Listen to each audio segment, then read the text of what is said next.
Alright, so panoorin natin 'to at bigyan natin ng reaction at commentary itong mga nag-iinit na balita ngayon mga tol 'no, mula sa UNTV at mula sa 24 Oras at, mula sa DZRH News. Unahin muna natin 'tong sa UNTV mga tol 'no. ASEAN, Japan nagkasundo na paigtingin ang maritime security operation mga tol. So etong mga balitang 'to mga tol, hindi 'to fake news 'no, galing 'to sa mga media outlet talaga at bibigyan natin 'to ng reaction video and commentary.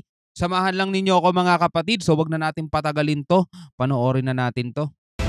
Magkasamang ipinahayag ng Japan at Association of Southeast Asian Nations o ASEAN noong linggo, December 17 ang napagkasundo ang planong palakasin ang dialogo at kooperasyon sa pagpapanatili ng seguridad at kaligtasan sa karagatan. Isusulong rin umano ng mga ito ang maritime order batay sa pangapanuntunan ng batas, kabilang na ang kalayaan at kaligtasan ng nabigasyon at overflight, gayon din ang walang hadlang na komersyo. Ginawa ng Japan at ASEAN leaders ang mga pahayag pagkatapos ng idinaos na summit sa Tokyo at sa gitna ng panlalo pang tumatatag na paninindigan ng China kaugnay ng pag-angkin nito sa South China Sea na isang vital trade corridor. Actually kasi lahat sila, no, apektado mga tol. Kaya itong mga ASEAN leaders, nagkakasundo sila. Kasi apektado talaga silang lahat doon sa napakalaking sakop na sinasakop ng China mga tol. Pero mo China wala rito, di ba? So etong mga to, talagang nagkakasundo sila na paigtingin pa na yung maritime security mga tol. At magandang bagay ito kasi hindi nag-iisa ang Pilipinas, di ba? Hindi nag-iisa ang Pilipinas sa pagsusulong na talagang mapangalagaan mga tol. Kung ano man yung kiniklaim natin at kiniklaim din ng ibang bansa, makuha natin sa mabuting usapan. Kasi ibang bansang may claim din dito sa claim natin, nakakausap naman natin na maayos Etong China lang talaga ang makulit di ba? Nagdulot naman ng matinding tensyon sa mga bansa sa rehiyon maging sa Estados Unidos na isang malapit na kaalyado ng Japan ang tumataas na deployment ng Chinese vessels sa pinagtatalo ng lugar. Sabado, nang i-anunsyo ng Japan na palalalimin nito ang ugnayan sa Malaysia at bibigay sa bansa ng halagang 2.8 million US dollars o 156.3 million pesos para sa warning at surveillance equipment ng bansa. Noong nakaraang buwan, nakapagkasundo ito sa Pilipinas na tutulungan ng bansa na bumili ng mga sasakyang pandagat ng Coast Guard. Gayon din ang pagsusupply ng radar system. Nagpahayag rin ng Japan ang pagkabahala noong linggo hinggil sa umano'y mapanganib ng mga aksyon kasunod ng pinakabagong tensyon sa pagitan ng Pilipinas at China bunsod ng insidente ng banggaan at water cannon shootings sa Flashpoint Reef. Axis Salema, UNTV News. Diba? Kitang-kita kasi mga tol ng ASEAN leaders ng mga bansa sa ASEAN mga tol ang talagang sobrang kakaibang aksyon ng China mga tol na naghahari-harian dito sa South China Sea. Na tila baga sila ang talagang nagmamay-ari nito at hindi nila kinikilala yung international na batas, hindi nila kinikilala kahit yung UNCLOS mga tol na nakapirma din sila, di ba? Banta rin yan sa seguridad ng mga bansang to kasi pati naman sila damay Hindi lang naman Pilipinas mga tol lang may claim dito Sa laki nung 9-dash line o 10-dash line, inuukupan ng China mga tol. Pati itong mga to, damay din sila mga kapatid, no? So sa ibang balita, Pangulong Marcos isinusulong ang kapayapaan sa South China Sea habang medyo putol no habang panoorin naman natin to mula sa 24 Oras Weekend at magbigay tayo ng reaction video and commentary again. Makapuso kapayapaan sa South China Sea habang pinalalakas ang alyansa sa ibang bansa. Kabilang po yan sa mga isinulong ni Pangulong Bongbong Marcos sa pagdalo niya sa 50th ASEAN-Japan Commemorative Summit. Yan dyan tayo di ba? Kapayapaan kasi talaga ang gusto natin. Kaya kahit na nakakainis mapanood na ginaganyan tayo ng China every time na meron tayo mga misyon sa West Philippine Sea, hangad natin kapayapaan. So talagang hindi tayo pumapalag, hindi tayo gumagante mga tol. 'Di ba? So iba kasi ang pagkakaunawa nata ng ating gobyerno no. Doon sa hindi katulad ng ginagawa ng ibang bansa na kapag may pumapasok sa kanilang teritoryo, talagang pinapaalis nila at agresibo sila sa aksyon nila. Pero hindi naman siguro nangangahulugan na gusto nila ng gulo at pakikipag-away. Sa atin kasi parang iba ang definition natin sa pagtatanggol Parang ang definition natin kasi sa pagpoprotekta sa ating soberanya is pakikipaggulo, pakikipag-away at pagsisimula ng gera mga tol. Kaya ganito ang ating ginagawa. Hindi natin alam talaga kung bakit At mula sa Tokyo, Japan, nakatutok live si Mariz Umal. Mariz? Konbanwa, Pia, Evan, pasado alas 7 nga ng gabi dito sa Japan ngayon, at sa ginanap na 50th ASEAN-Japan Commemorative Summit na dinaluhan ni Pangulong Bongbong Marcos, iginiit niya yung kahalagahan ng pagkakaisa ng mga miyembro ng ASEAN sa gitna ng patuloy na paglabag sa international law sa geopolitical environment, kabilang na ang tensyon sa South China Sea. Sunod-sunod ang mga sesyon dinaluhan ni Pangulong Bongbong Marcos sa 50th ASEAN-Japan Commemorative Summit. Kabilang sa isinulong ng Pangulo ang pagpapatatag ng relasyon ng ASEAN at Japan, partikular sa aspeto ng kapayapaan at katatagan. Sa kanyang intervention speech sa unang plenary session, inisa-isa ni Pangulong Marcos ang mga hamong patuloy daw na nagiging sanhi ng kaguluhan sa rehiyon. Kabilang ang intercontinental ballistic missile tests ng North Korea, ang lumalalang karahasan sa Myanmar, pati ang anyay unilateral action sa East at South China Sea na patuloy na nagiging banta sa kapayapaan at katatagan ng rehiyon. Sa panayam nga kahapon kay Pangulong Marcos ng Japanese media, sinabi niyang mas lumalala pa raw ang tensyon sa halip na mabawasan ito. Gayunpaman, panig lang daw ang ating bansa sa kapayapaan habang patuloy na palalakasin ito ang ating alyansa sa ibang bansa. Kamakailan bumuo ng trilateral. Pero good move din tong ginagawa ni President BBM, mga tol, na talagang ipinapakita niya sa buong mundo na for peace tayo, mga tol. Hindi tayo nagsisimula ng kaguluhan, hindi tayo nagsisimula ng gulo dito sa West Philippine Sea. Inaangkin lang natin at kiniklaim lang natin yung atin talaga dapat, di ba? Habang pinapakita din natin na sa kabila ng ating pagiging mahinahon, sa kabila ng ating pagiging mabait, imbis na humina o bumaba ang tensyon, lalo pa daw lumalala, mga tol. Kaya dito namumulat o nabubuksan ang mata ng mga ASEAN leaders at ng iba pang mga bansa sa international community na talagang ibang klase ang ginagawa ng China, no? Ibang klase ang ginagawa nila. So by ganitong pamamaraan, mga tol, nagkakaroon tayo ng mas maraming kaalyansa. Mas marami tayong natatanggap na tulong, simpatsya mula sa ibang bansa, mga tol, no?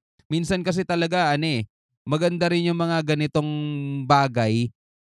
Nagle-leverage tayo, no? Nagle-leverage tayo para hindi lang tayo mag-isa ang tumutugon dito sa problemang to. Maraming nakikiisa, no, sa atin, mga tol, no? Balikan natin ng kaunti. Kailangan nating i-post, syempre, para tuloy-tuloy ang reaction natin. Nito. Gayunpaman, panig lang daw ang ating bansa sa kapayapaan habang patuloy na palalakasin ito ang ating alyansa sa ibang bansa. Kamakailan bumuo ng trilateral agreement ang ating bansa kasama ang Amerika at Japan para sa pagsasanay sa ating mga sundalo sa aspeto ng defense at military tactics. Sinabi naman ni Pangulong Marcos na deadlock pa rin ang Pilipinas at China sa diskusyon sa oil at gas exploration sa South China Sea.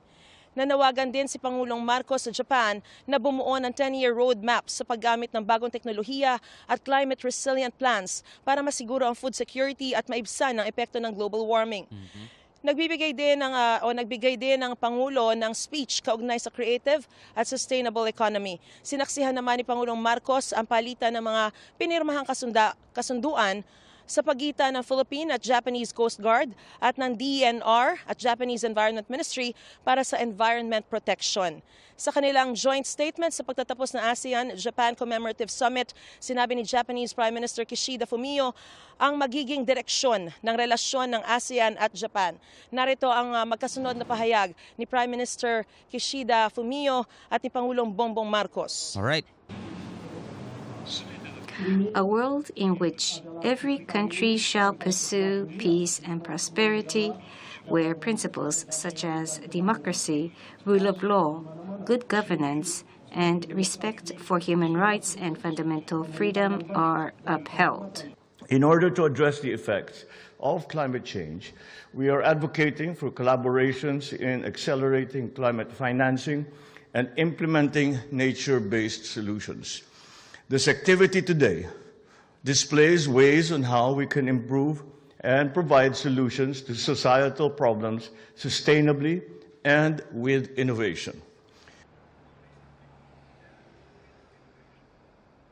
At yan ang pinakasariwang balita nag-uulat. Alright, so ayan mga kapatid, kitang-kita naman natin talaga, no, na ang ating gobyerno ay gumagawa naman talaga ng paraan, no. Though kahit papaano ay alam niyo na, parang walang epekto, no, sa China at patuloy pa rin ang agresibo nilang mga aksyon, 'di ba? At kamakailan lang eto mga tol, no, eto parang kailan lang 'to, Chinese Maritime Militia pinasok na ang Ayungin Shoal, yan, no. Eto yung mga isinusumbong natin, sa international community, sa international law, 'di ba? Yan yung mga isinusumbong natin sa ASEAN, mga ASEAN leaders kasi hindi lang talaga Pilipinas ang apektado ng mga ganito. Kung ang China ay matatalo ang Pilipinas kahit na meron ng arbitral ruling, kawawa lalo yung ibang mga bansa. Pero ito malupit. Yung ibang mga bansa na di hamak mas maliit sa atin, kaya nilang pumalag. Kaya iwas din sa kanila ang China, 'di ba? So tayo talaga pinupuntirya kasi tayo yung kapayapaan kami. Kumbaga yun yung natin yung parang pantakas natin sa mga mga puna. Yun ang ginagawa nating pantakas para hindi tayo masyadong mahina ang Pilipinas. Hindi kayang pumalag. Ang sagot lagi hindi kasi hangad namin ng kapayapaan. Parang ganoon mga tol, no? So ito, panoorin naman natin to mula sa DCRH News. Ayan, Chinese Maritime Militia pinasok na ang Ayungin. Kinumpirma ng Western Command ng Armed Forces of the Philippines ang presensya ng mga Chinese Maritime Militia hanggang sa loob na ng Ayungin Shoal. Ayon kay Westcom Commander Vice Admiral Alberto Carlos, hanggang kahapon, 4 na Chinese Maritime Militia vessel ang nakita sa loob ng naturang teritoryo. Biruin mo nasa loob na mismo ng Ayungin mga tol. Nagiging malala na lalo talaga ang ginagawa ng China, no? Kailangan na talagang kumilos ng ating gobyerno. Hindi kasi sapat na malaman natin, mapanood natin to. Total, nalalaman na rin naman natin at napapanood natin. Ang kailangan naman nating sunod na malaman is kung ano ang nagiging tugon ng ating gobyerno, kung ano ang kanilang nagiging aksyon. 'Di ba? Kasi ang mapapanood lang natin, pumasok ang mga maritime militia vessels nandito na sa Ayungin Shoal, sa loob na mismo. 'Di ba? Dati hinaharang lang tayo kapag merong mga resupply mission, hinaharang tayo. Ngayon nasa loob na sila mga tol. So anong aksyon ng gobyerno? 'Di ba? I-report lang 'yan sa taong bayan, i-report lang 'yan sa ating mga mamamayan, 'di ba? Ang kailangan nilang i-report kung paano nila ginagawang protektahan mga tol yung ating soberanya, 'di ba? Kung saan nakasadsad ang BRP Sierra Madre, sinabi ni Carlos sa isang panayam, nagsimula lang pasukin ng China ang loob ng Ayungin Shoal nitong taong 2023. Pero kapag namomonitor naman ito ng AFP, agad itong pinaalis ng mga tropa ng Westcom. Namomonitor namin na pumapasok na rin sila this year. So this year lang daw this year lang. Ibig sabihin mga tol, eto hindi to ginagawa nila nung panahon ni Duterte. Sasabihin naman nila yan kung ginagawa yan sa panahon ni Duterte. Pero eto, this year lang daw yan. So anong ginagawa ng ating mga kasundaluhan kapag nakikita nila, mga kapatid, no? So pakinggan natin, baka naman sakaling kumikilos na sila, di ba? Namomonitor namin na pumapasok na rin sila this year. But ang president ngayon 5, we monitored 5 inside. So every time na makita namin sila sa loob ng shoal, we deploy our rubber boats to non-confrontationally drive them away. Yun nga, katulad nung napanood natin, di ba? So pag nakikita daw nila dumarating etong mga Chinese Maritime Militia vessels, ay nagde-deploy sila ng kanilang rubber boat. Very good, di ba? Very good mga tol. Hindi ko nahahabaan yung reaction ko dyan dahil nasabi na natin kahapon kung ano yung mga reaction natin dyan. Pero ikaw, bilang isang Pilipino mga tol, ano masasabi mo doon? Tuloy natin to. Nauna nang ibinalita ng Independent South China Sea Observer na Sealight ang presensya ng Maritime Militia sa loob na ng Ayungin. Nakakaiba umano sapagkat karaniwan lamang nabubuntot sa perimeter ng lugar ang mga barko ng China. Ang Ayungin Shoal ay isang mababaw na bahagi ng katubigan sa West Philippine Sea kung saan maliit na sasakyang pandagat lamang o sasakyan ng mga mangingisda ang nakapaglalayag. Nakasadsad dito ang World War II ship na BRP Sierra Madre bilang tanda ng naval outpost ng Pilipinas sa nasabing teritoryo. Biruin mo no mga tol, ganun nila tayo bastusin, di ba? Yung mga sundalo natin, ang dahilan nila kaya maliit na bangka lang ang ginagamit nila whenever na mayroong resupply dahil mababa lang yung karagatan, 'di ba? At pwedeng sumadsad kapag malalaking barko ang dadaan, baka sakaling masira pa yung mga corals na nasa ilalim ng dagat. Pero etong mga maritime militia vessels mga tol ng China, talagang nandito sa loob. Alam naman natin na hindi mga bangkayan 'di ba? Hindi mga bangkayan mga tol. Kitang-kita naman sa mga video Halos mas malaki pa nga yan sa mga Coast Guard natin 'di ba? Pero nandoon na sila mismo sa loob. So anong ibig sabihin nun mga tol, 'di ba? Hinahamon ka talaga, 'di ba? Hinahamon talaga nila ang Pilipinas. O eto for example mga tol, para mas lalo niyong maintindihan, meron kang kaaway, 'di ba? Tapos meron kang teritoryo at meron din siyang teritoryo. 'Di ba yung pagpasok mo sa teritoryo niya, 'di ba? Is pang-provoke mo sa kanya 'yon, 'di ba? At doon ka magkakape, doon ka manananghalian, doon ka kakain sa teritoryo niya. Tapos walang mangyayari sa iyo, 'di ba pampo-provoke mo sa kanya 'yon? So ganun din mga tol, itong ginagawa ng China. Sinusubukan nila yung kakayanan ng ating mga kasundaluhan kung ano ang pwedeng gawin, kung ano ang kayang gawin ng ating mga kasundaluhan. At yun, nalaman na nila. Ano yun? Nag-deploy daw ng mga rubber boat mga tol. Ano ba itsura ng rubber boat mga tol? Nakakita na naman siguro kayo ng rubber boat, 'di ba? Kaya bang paalisin nun? Yun yung mga China militia vessels na ang lalaki. Na halos kasing laki ng mga PCG natin, 'di ba? Kaya bang paalisin ng rubber boat 'yun? 'Di ba? So, yun nga lang daw kasi dahil mababa lang ang karagatan 'di ba? So rubber boat na lang ang ginamit, 'di ba? Nag-deploy sila. Ang tanong, napaalis ba? Yung mga 135 na China militia vessels na nandito sa Hulian Philippine Reef, 'di ba? Nire-radio challenge nila, walang sumasagot, hindi tayo pinapansin. Ganun Ganun ang ano nila sa atin ganun ang turing nila sa atin wala lang balewala kayo sa amin, 'di ba?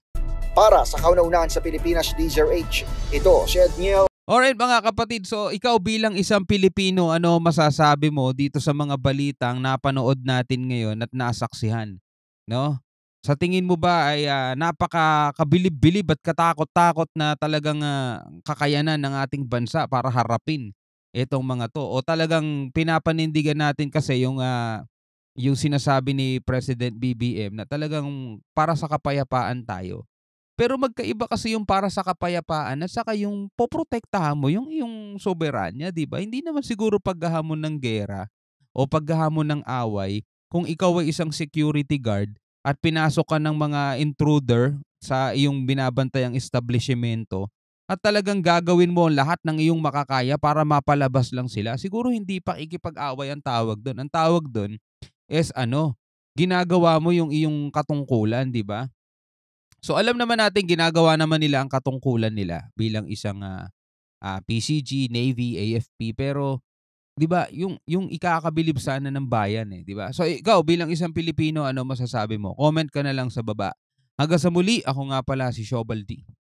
Peace out.